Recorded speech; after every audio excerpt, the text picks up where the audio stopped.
All right, we'll head on to the next report that talks about the voice of Ambazonia, what the Secretary of State for Communication and IT had to say in an address to the nation. The Federal Republic of Ambazonia has placed transparency and accountability at the core of its path towards self-determination. In times of struggle, the integrity of public figures and the clarity of their loyalties are not just political matters, they are matters of national survival. Now, today, the Secretary of State for Communications and IT addressed the nation with a critical message, one that reflects the government's unwavering commitment to holding leaders accountable, regardless of their position or political influence.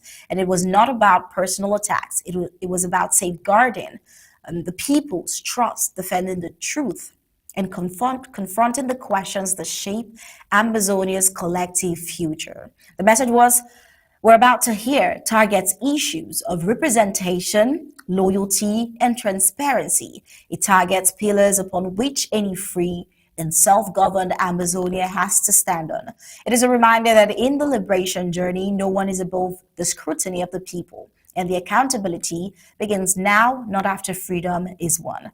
Here now is a full address from the Secretary of State for Communications and IT, Dr. Martin Mungwa.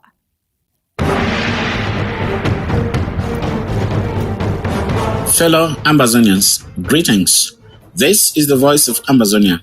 Truth in resistance, clarity in crisis.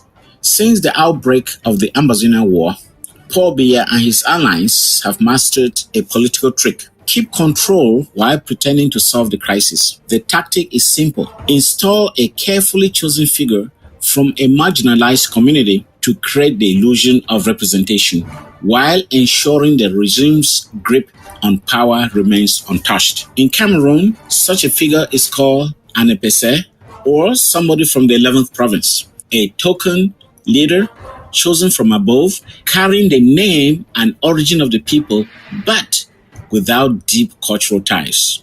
Financial dependent on the regime and used to convince foreign partners that representation exists. We have seen examples like the Prime Minister, Joseph Diongute, whose father is from Kongsamba, or Felix Mbayo, who was born in Kumba but comes from Chang. These are classic examples of the type of people that Paul Biya would like to use to represent us. So French diplomats have recently floated the idea of reinstating the post of vice president. Their plan? Install an Anglophone of consensus, someone acceptable to the regime but disconnected from Amazonia, to calm international pressure and divide our unity. One name fits perfectly: Joshua Nambangi Osi. Osi bears an Ambazonia name, attended CPC Bali, but grew up in Yaoundé, built his career in Douala, speaks no Ambazonia dialect, and has no known investments in the southwest. His mother is Swiss. His family wealth is tied to Kribi in Francophone Cameroon, and rumors suggest his father's lineage may trace to the South Province, another so-called 11th province link. He has long-standing ties to the Biya family and allegedly helped arrange their Swiss travels. In 2021, Osi was the only opposition MP to sign a letter with 61 CPD and parliamentarians calling for Ambazonian activists in the US to be deported. When Fundi was still a true opposition leader, the regime blocked the British Council from leasing his building near Bamenda's T Junction, fearing British funding for his party. But once Fundi capitulated, he received regime finance perks, including foreign medical care, until his strange and untimely death. Ambazonians also remember the mysterious deaths of several key SDF leaders after visiting Biya in Etude. Questions remain unanswered. If Osi seeks national leadership, he must explain these events. He must also clarify any ties to the Rosicrucian order and confirm whether he attended this recent Central African Rosicrucian Convention at the Yaoundé Congress Hall, a venue that mysteriously caught fire soon after. Dr. Samuel Ikumasako, President of the Federal Republic of Ambazonia in exile, warns Appointing a vice president without a mandate from the Ambazonian people is nothing more than a cosmetic move to deceive the world and prolong occupation. Fellow Ambazonians, history is repeating itself. A polished, internationally friendly face is being prepared to represent us, while ensuring that Yaoundé, Paris, and Geneva keep their hold on our land. Do not be fooled. The EPC or 11th province has returned, and once installed, they serve the system that put them there, never the people they claim to represent. This has been the voice of Ambazonia. Until next time, stay alert, stay strong, and stay united. And the voice of Ambazonia talks about the political trick. Well, in a nation fighting for its right to self-determination, the integrity of those who claim to represent its people cannot be left to assumption. Transparency is not a privilege, it is a duty. And today, the Federal Republic of Ambazonia reaffirms that accountability is a cornerstone of its liberation struggle.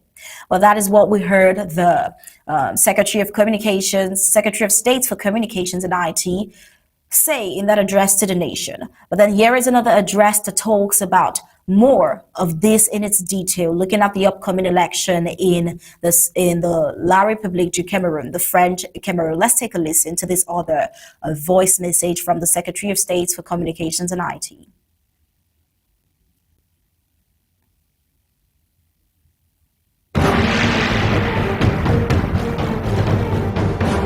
This is the voice of Ambazonia. Truth in resistance, clarity in crisis. Today is Tuesday, August 12th, 2025. Today we address 20 key questions to Joshua Osi. Questions many Ambazonians believe deserve clear and public answers. These are not accusations. There are legitimate matters of public interest that touch on representation, transparency, and trust. And in the interest of fairness, we affirm that in Dr. Samuel Ekomesako's government, every representative will be expected to meet these same criteria for accountability before the people. 1. You bear an Ambazonian surname and attend the CBC Valley, yet you grew up in Yaoundé and built much of your political career in Douala. How do you reconcile your limited cultural and linguistic immersion in Ambazonia with the role of representing Ambazonians? 2. Do you speak any indigenous Ambazonian language or dialect? If not, how will you bridge the gap to understand and represent the community's needs? 3. Some believe your father's lineage from Dian may actually trace to the South Province. Can you clarify your true paternal origins and how they shape your political identity? 4. What is the documented source of your personal fortune? 5. Would you consider publishing a public declaration of your assets to promote transparency and trust? 6. Your family is reported to have significant investments in Kribi, a francophone area. Why are there no known equivalent investments in the Southwest region you claim to be your ancestral homeland? 7. How long have you maintained personal or business relations with the Bia family?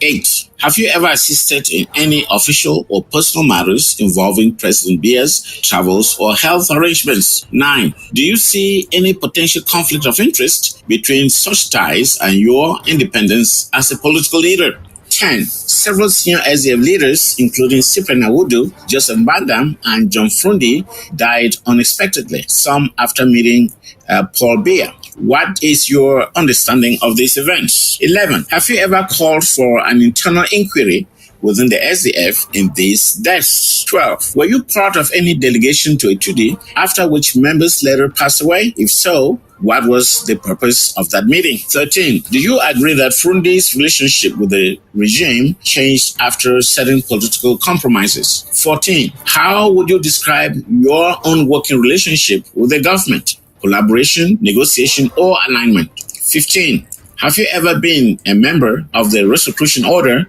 or any similar organization with political influence? 16. Did you attend the most recent Central African Rosicrucian Convention at the Yaoundé Congress Hall, which later caught fire? If yes, in what capacity? 17. In 2021, you signed a letter with 61 CPDM parliamentarians urging the U.S. to deport Ambazonian activists. Why did you sign it? 18. Looking back, do you still believe it was the right decision? 19. You claim in your manifesto that within 100 days, if elected as president, you will solve the so-called Anglophone problem. How do you reconcile that with your request to the U.S. to deport Ambazonian activists? And 20. Have you ever studied the history of the decolonization of British Southern Cameroons? And if so, do you have proof of Treaty of Union that gives you the right to believe in a one and indivisible Cameroon? Mr. Joshua Osi, these are fair questions in the spirit of openness and accountability. The Ambazonian public,